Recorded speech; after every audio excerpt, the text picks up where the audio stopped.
Preston. Oh, from the white.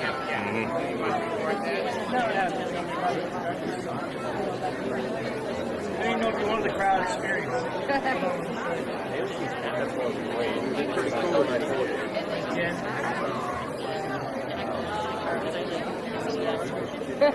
This is really tall guy.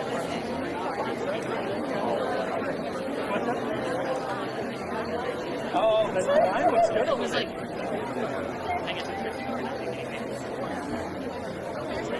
Right on line. This is it was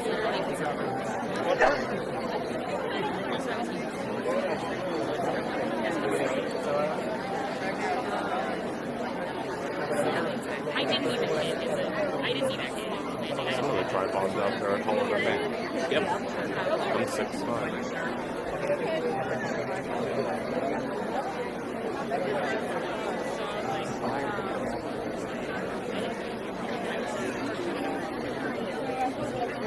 like a week after it opened, and I still have my little.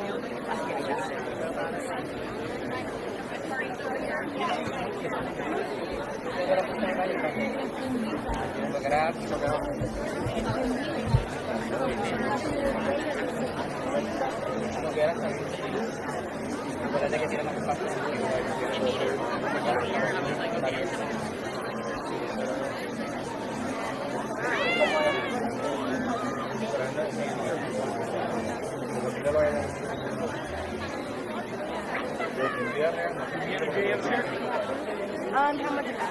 Yeah, okay. If they have it, might as well.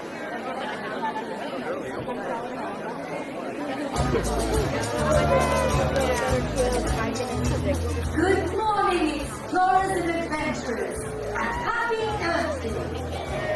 We proudly invite you to join us under the tree of life as we celebrate the 25th anniversary of Disney's Animal Kingdom. Now, to kick off the festivities, this performance group has brought their unique blend of music, culture, and fun to Disney's Animal Kingdom for over 18 years.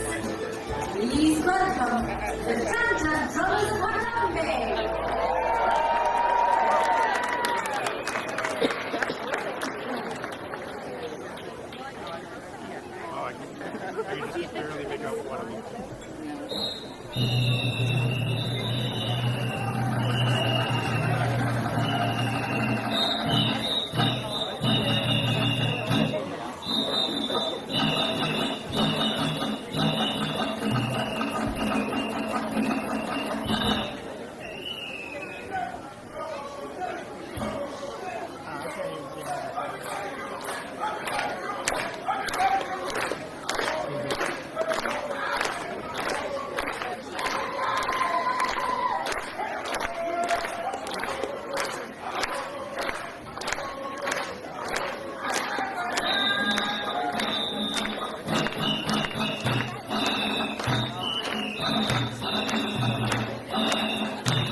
the way to do it. I figured out how to do it today, but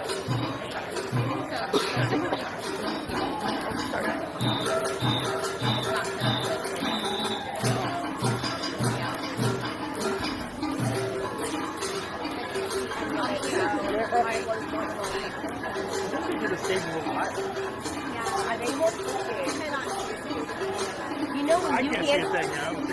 I know. I can see probably got that. When you can't see, that's a problem.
And welcome to Disney's Animal Kingdom.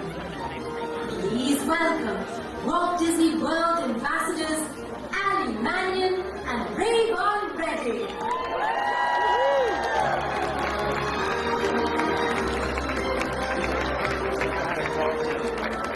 Well, good morning and welcome and happy Earth Day!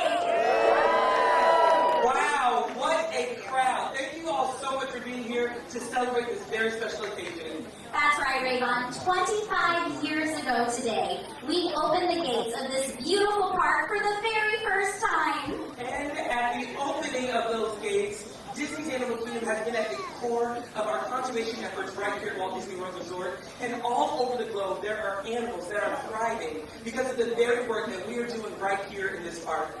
It's because of our cast members. Yes, let's hear it for it.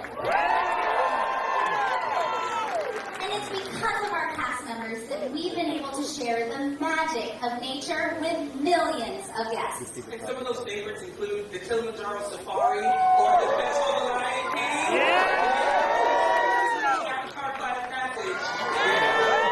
I love all of those. It's hard to choose a favorite. And I know that Animal Kingdom is home to many favorites for both our cast members and our guests. And to speak more to this incredible legacy of this beautiful park, I'm pleased to welcome to the stage Vice President of Disney's Animal Kingdom, Sarah Riles.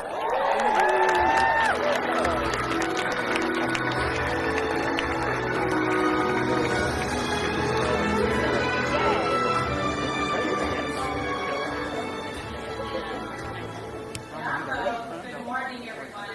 It's an honor to be here with you today to celebrate the 25th anniversary of Disney's Animal Kingdom.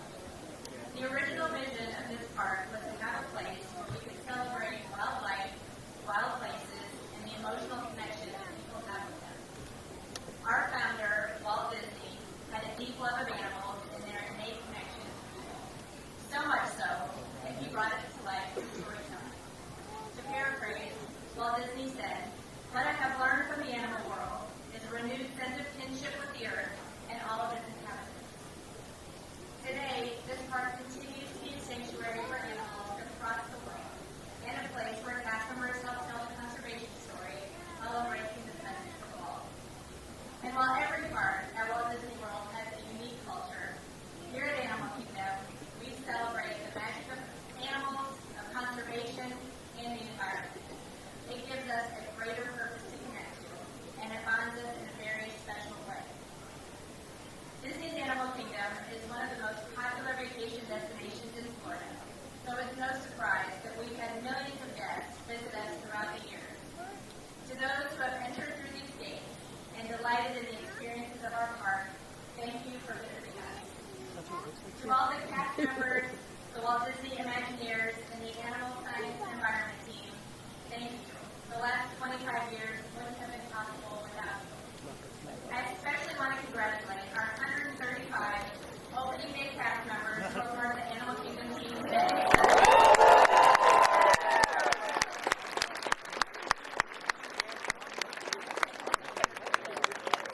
This park has been a labor of love for so many people, and that includes Bob Lamb and the opening leadership team. Many of them are here with us today. The legacy that you all have created is ever growing, and we proudly continue what you started 25 years ago. To tell you more about the incredible work we do, please welcome Vice President of Disney's Animal Science and Environment team, Dr. Mark Penning.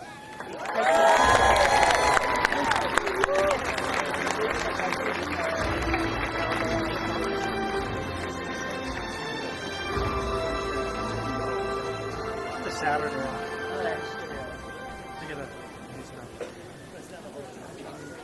Wow. Good morning, travelers and wanderers and nomads. Welcome to our very special anniversary celebration today. In my role here at Disney's Animal Kingdom, I have the incredible privilege of representing an amazing team of animal care professionals, keepers, veterinarians, scientists, storytellers, a team dedicated to providing very best care to some of the 5,000 animals here at Disney's Animal Kingdom and across Walt Disney World Resort. It's amazing to think how far we've come in that 25 years, raising the bar regarding the way the world thinks about really great stories about animals and about nature. And that shouldn't be much of a surprise because Walt Disney himself was well known to be a conservationist. Over the past 25 years, we have cared for thousands of animals, from the tiniest spider to the mightiest elephant. Each animal here receives extraordinary care, from their specialized habitats to their carefully curated diet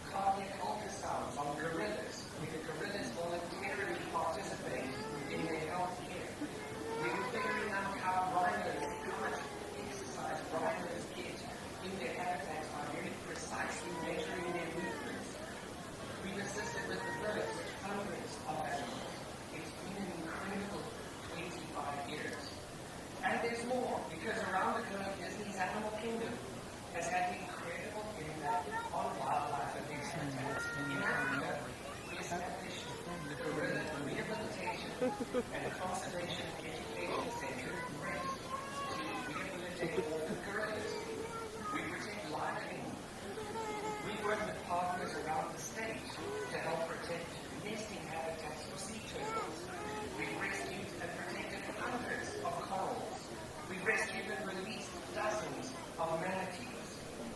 Locally, Disney granted $500,000 to 5 local conservation organizations right here in Central Florida, helping them to protect natural habitats, support clean water, educate local children, and preserve our state parks, and of course increase awareness about conservation. One of those grantees is the Nature Conservancy, the curator of the Disney Wilderness Preserve, home to more than 1,000 species of plants and animals, including bald eagles, sandhill cranes, brush turkeys, scrub jays, some amazing clays. And today, the preserve is hosting the Girl Scouts of Citrus for some hands-on exploration with our conservation heroes.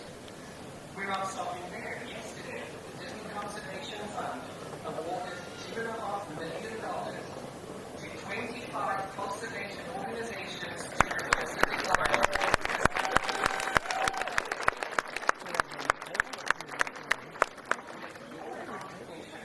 To the Disney Conservation Fund, you have helped us to invest, listen to this, $125 million conservation efforts to save lives, inspire action, and protect the planet.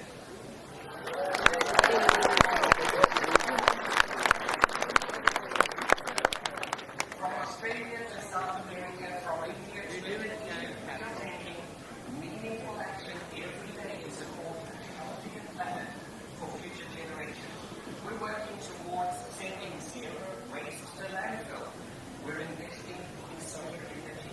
We're reducing our environmental footprint in so many ways. We're investing in animal care and conservation. And we're telling stories that inspire work and action so that people, plants, and animals can have a healthy place to call home. These collective efforts are known as Disney Planet Possible, tangible actions that put possibility into practice and inspire optimism for a brighter and more sustainable future for us all, not just on Earth Day, not just on Earth Month, every day and every month. Thank you so much for joining us on this very special anniversary day. Have a wonderful day and thank you. Thank you both for those inspiring words. It's taken a lot of people to make the last 25 years possible. From our Imagineers, to our cast members, to each and every guest who visits Disney's Animal Kingdom. And you know, Allie, when we're all here, it's like we're one big family, and we know how to keep the celebration going. And so we want to invite you all to be a part of our family as we celebrate the 25th anniversary of Disney's Animal Kingdom.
We hope you all have a wild time.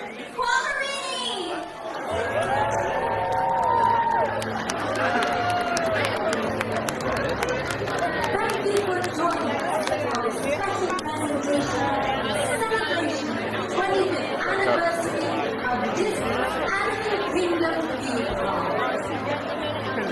Hope you enjoy the rest of your day. Start many adventures. Guess I'll have to watch the video later. Disney Animal Kingdom. Happy Earth Day. I feel like it might be here later, but... Alright, what if I live?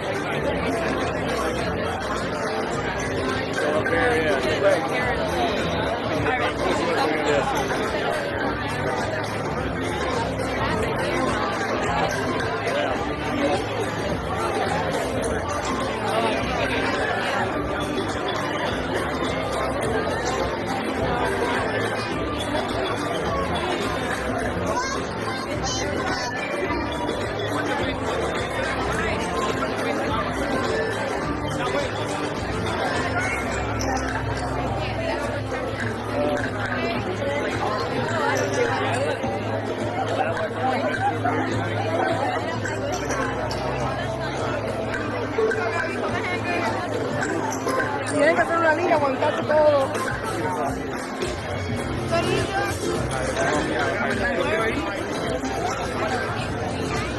¿Pero qué se metió en esto, Sayo?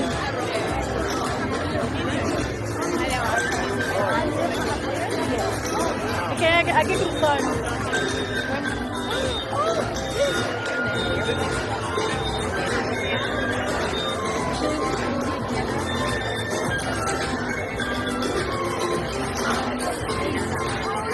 He said he wasn't coming. I wish he was.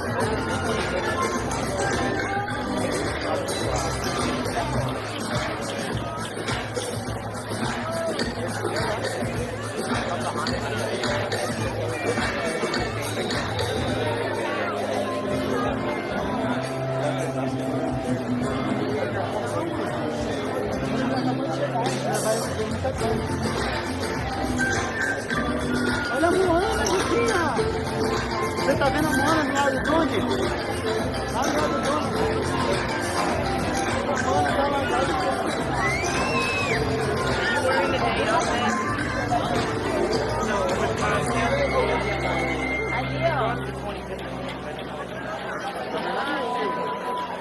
Olha pra cá, Walt, que você me perguntou.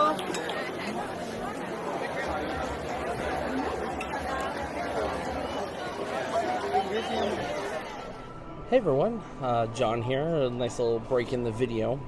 We're here at Centuli Canteen at Disney's Animal Kingdom on their actual 25th anniversary. Figured I'd come in.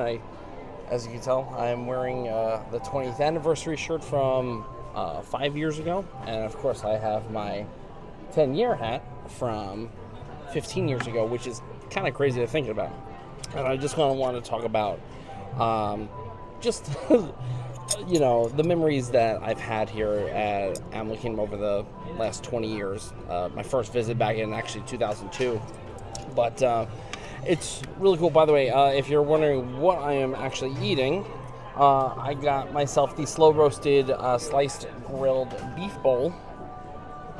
Really, really delicious here.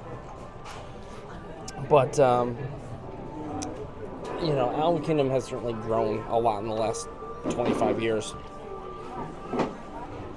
Sorry, it's incredibly hot outside. And it's crazy where does the time go? Because 15 years ago, did an event with WDW celebrations called A Wild Decade.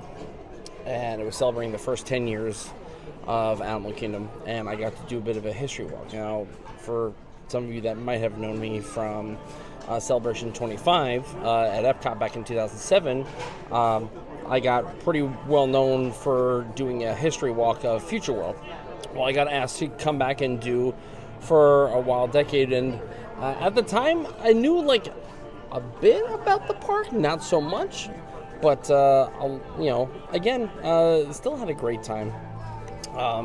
and it's something that I'll definitely cherish for a long time. But it's interesting to see how this park has changed. You know, this land used to be Camp Mini Mickey 10 years ago, and now it's Pandora, the World of Avatar.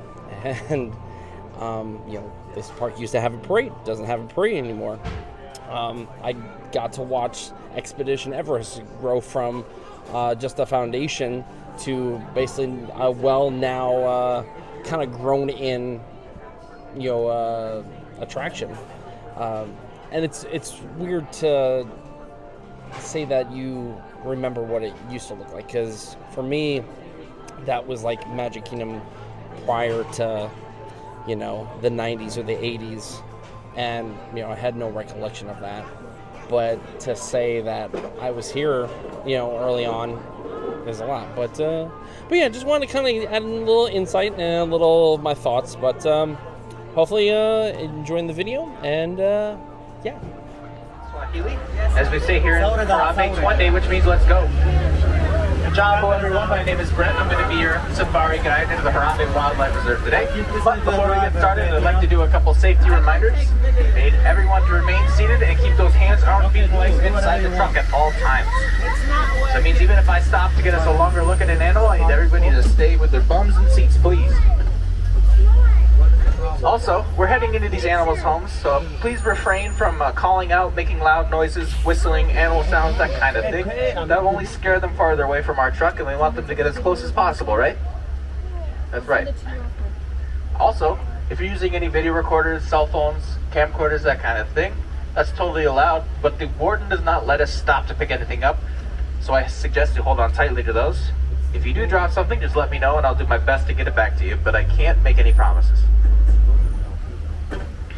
First off, we're heading into the Little Interior Forest section of the reserve. The animals here are typically rely more on their camouflage rather than their speed and their agility to escape their predators. So we'll have to keep an extra close lookout.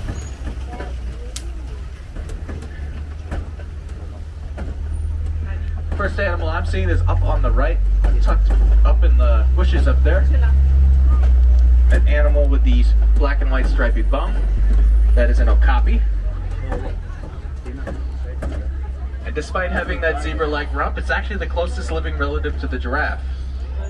Some of the things they share in common with giraffes is that long neck, they have a long prehensile tongue, and the male okapis will have bony protrusions on their head called ossicones.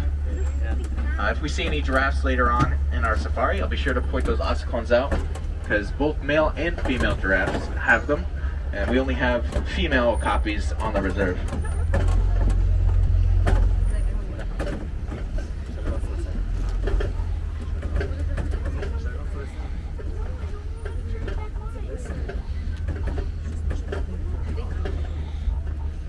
Now as we come along here, take a look across the water next to this downed tree.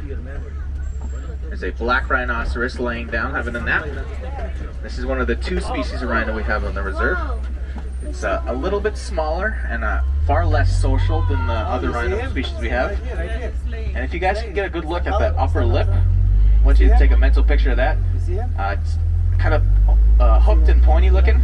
It's a prehensile lip. I want you to remember that, because if we see the other rhino species on the reserve, I want to compare and contrast those lip shapes. Now these guys right here are actually these gals. These are kudu. Now, I know they're gals because they don't have any horns. Only the male kudu will have horns, which can get up to about 6 feet long. And then way up on the top of the hill there, those orangey brown animals with the white yellow stripes, there's our bongo. Now both male and female bongos have horns, so I can't tell the difference between them. The nickname for the bongo is the ghost of the forest. They get that nickname because they're very elusive, very shy animals that have excellent camouflage. So we're lucky to see them today.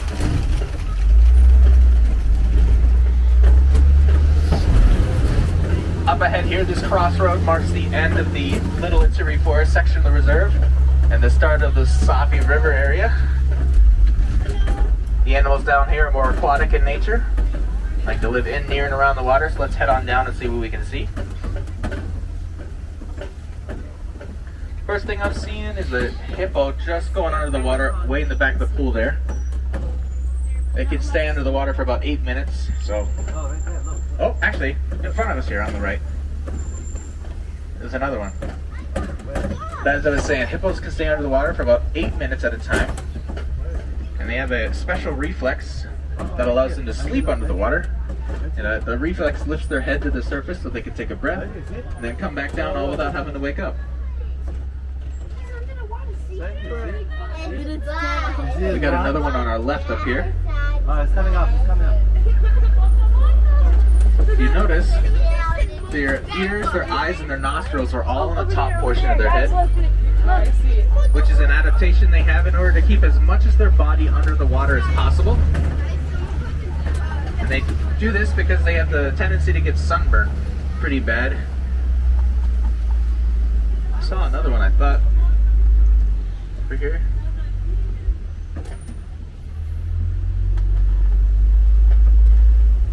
Now, instead of swimming on the surface, most times hippos are going to walk along the bottom of the riverbank, which is appropriate because their name in Greek literally means river horse. So they're kind of like a horse of the river because they gallop along the bottom.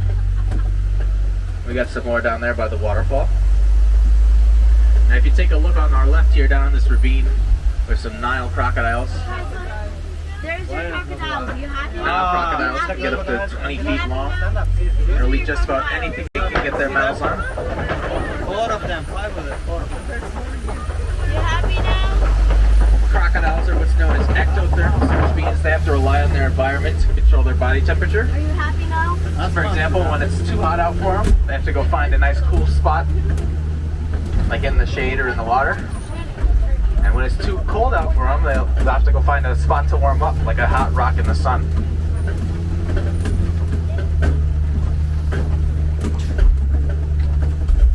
Now the top of this hill marks the end of the Safi River Area of the Reserve, but the start of the Savannah Lands. But before we head on down there, I want to point out this big gnarly looking tree on our right. It's a baobab tree. Oh, look at this. It has the nickname the Tree of Life. And it gets that nickname because during the dry season, it's a very critical source of water for many animals when other water sources dry up. For example, an elephant could come along, poke a hole in the bark, and be able to access the water inside. A tree that size could hold potentially thousands of gallons of water. Look at the giraffe here. Oh, yeah. I see a giraffe. I see a giraffe. Now this area of the reserve here is home to some of Africa's most iconic animals, like elephants, giraffes, zebras. So let's head on down and see what we can see. Looks like right off the bat we have a giraffe over by our warden's truck there. This might give us a good opportunity to see the prehensile tongue I was talking about.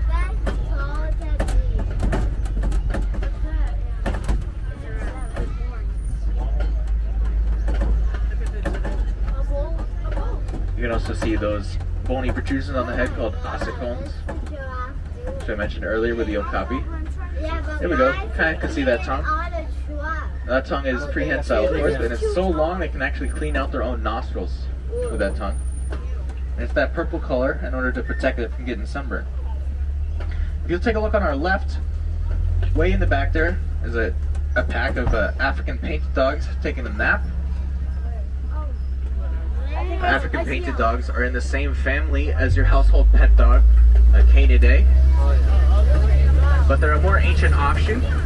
They don't have any dew claws on their paws, so they have 4 toes on each foot instead of 5.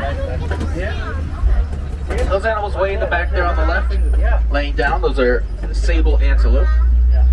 Sable antelopes are actually the symbol or the emblem of the Harambe Wildlife Reserve. And we picked them because they symbolize bravery. When confronted with a predator, 9 times out of 10, a sable antelope will choose to stand and fight rather than to run away.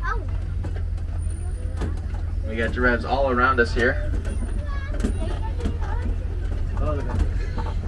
A group of giraffes like this is called a tower.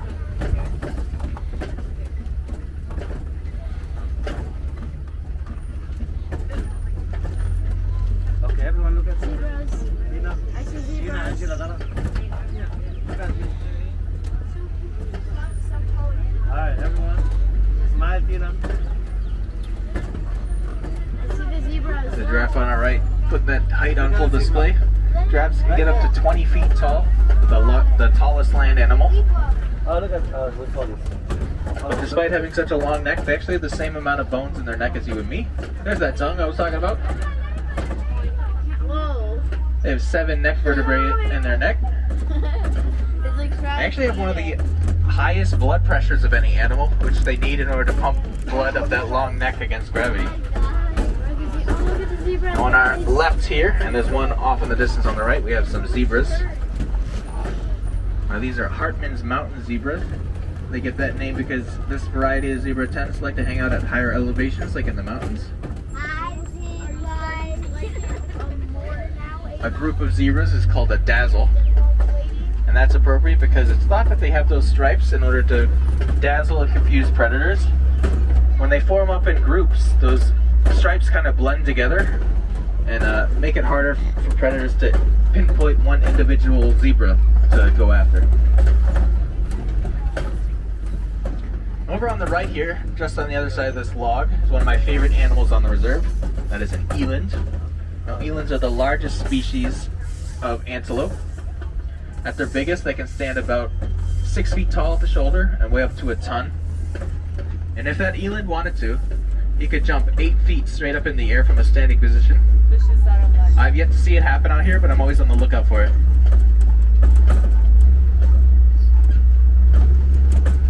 Smells good.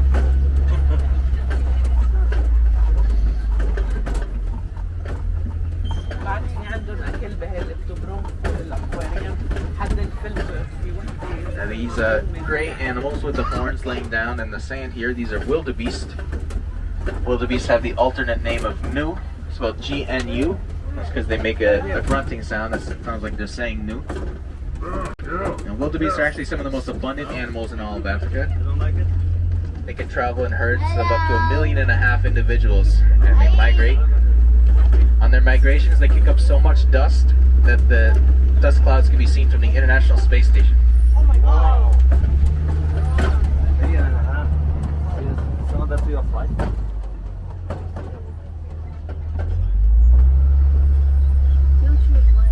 On our left here, we should have some elephants. I just saw a glimpse of one. There they are. Oh, look at that. I believe these two are actually two kind of teenage male elephants.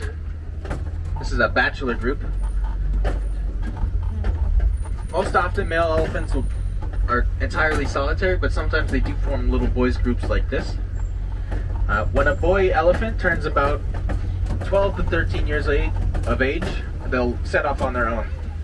They'll leave their mom.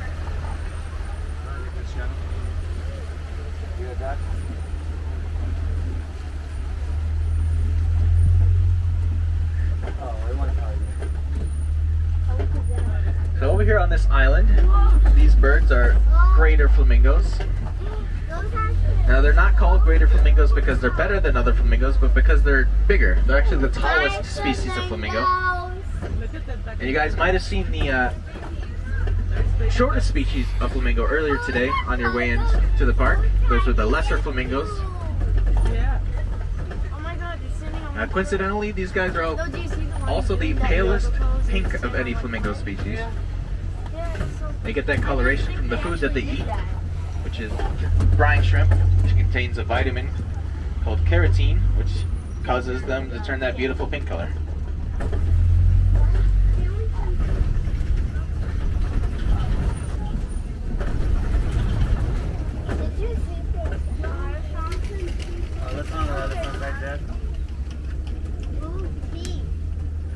Up ahead here in this clearing, a big muddy pit is a great indication we're getting close to white rhinos.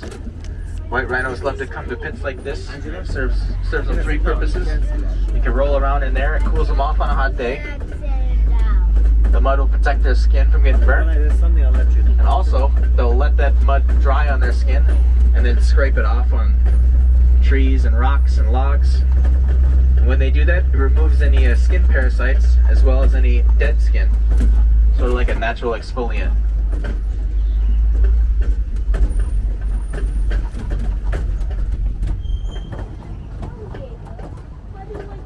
Better than waiting.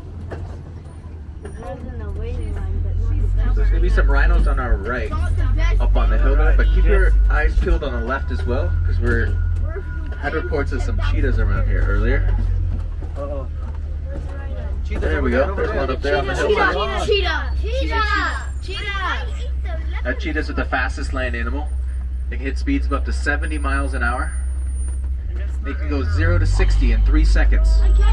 That's 2 seconds faster than the launch of the rock and roller coaster over at Hollywood Studios. One of the adaptations that helps the cheetahs be so fast is their claws. Their claws are actually not retractable like most species of cat, and they use them kind of like how an athlete would use cleats. It gives them more traction when they run. Oh, there's another one over there. Right there. Up ahead here, this big rocky outcropping is called a kopie. It's a great place to look for some of Africa's biggest predators like lions and leopards. Lion. So maybe we see what we can see. Remember this one time he was laying down? Yeah, right up there. Where? Last time we were here, there was a lion on Oh, yeah. the That's roaring. Yeah.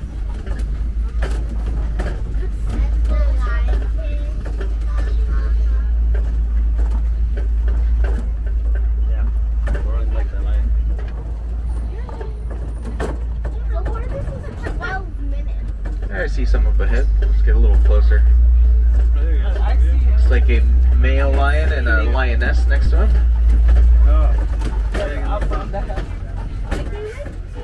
Now this is what lions do best, just lying around. You can spend about 20 hours a day resting actually. They're most active at night, which is when they do most of their hunting. And it's actually the females that do the majority of the hunting, while the males stay back and protect the babies in the territory. Now, the Swahili word for lion is Simba. Might sound familiar.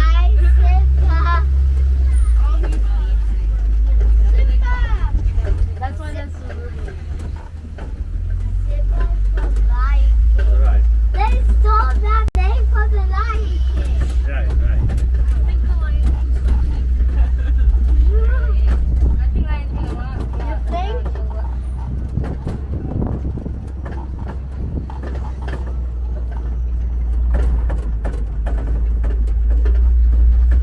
Looks like the foliage up ahead is getting much denser, which is an indication we're heading off the savannah and into the forest. We're actually heading into Magadi Glen, which is where the warden has set up one of his outposts. Let's swing on by and say Jambo.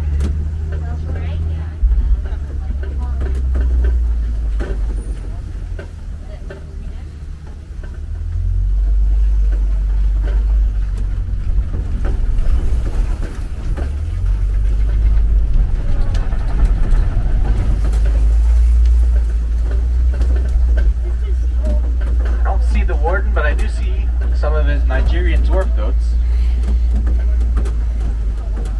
And the warden keeps these Nigerian dwarf goats because they provide him with a very delicious and nutritious milk, which he can sell on at market.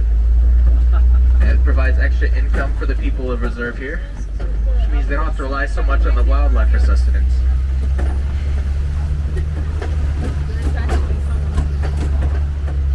Oh, is that life goals? Now, unfortunately, folks, that last gate does mark the end of the Harambe Wildlife Reserve, therefore the end of our safari today.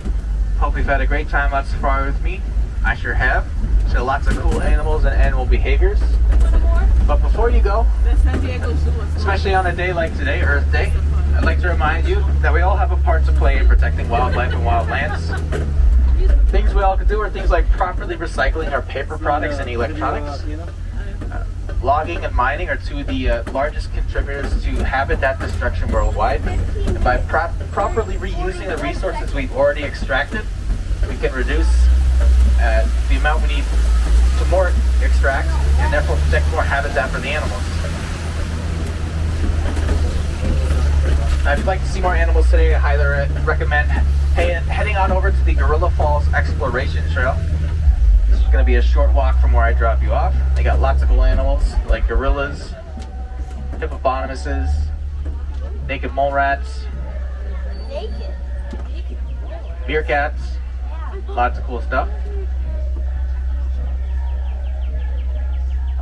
Also, you could head on over to Rafiki's Planet Watch, which is you get on a train in the Harambe village and it takes you out to the conservation station. Out there they got a petting zoo called the affection section, where you can get hands-on with some of those goats we saw earlier. They also have lots of reptiles, amphibians, and insects. Yeah, but it's from the number of the car. You don't have number, you can't take pictures of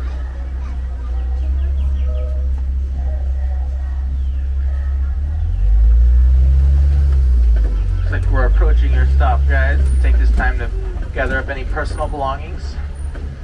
And before you go, I'd like to teach you one more phrase in Swahili, which is kwaharini, which means to go well. So kwaharini, everyone. And if I have any wilderness explorers on board, you've been riding Simba 1. That's S-I-M-B-A and the number 1.